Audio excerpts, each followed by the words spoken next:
Yeah, look, wherever it's going to be, what will be, will be. You know, to play out how it's meant to be. And of course, if I could pick, it'd be nice to have it over here in my hometown. But yeah, look, it is what it is. It'll play out how it's meant to be, like I said. But, you know, like I said, my mindset's just the same as it is for any other fight. You know, and I don't tend to put too much pressure on myself. I just know I'm confident. You know, it's probably going to be 2.5, 3 months away. You know, it's plenty of time. So, you know, I'm just sat back, relaxed, chilling, and I just know when the date comes and everything comes together. You know, I want to be excited and ready for it.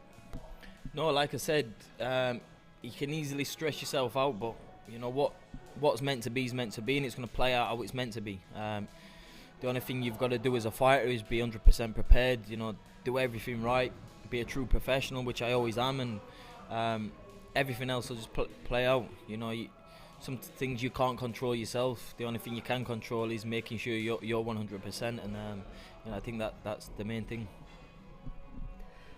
If you do, obviously, beat Subriel and Matias when the fight happens, do you want to defend that WBC belt back in Sheffield, or do you want to go straight into Undisputed? Do you kind of have any idea of what the plan is, or is it the Matias fight so far away that your focus is at the moment just on that? When I beat Subriel, you know, which I know I will, like I said, whatever's meant to be is meant to be. But like I say, I've got one job on my hands, and that's to beat Subriel, and you know, I'm confident I'm going to do that. But I have the biggest nights of boxing in my hometown. You know, I'm still chasing that dream as much as we're not in a good position at the minute.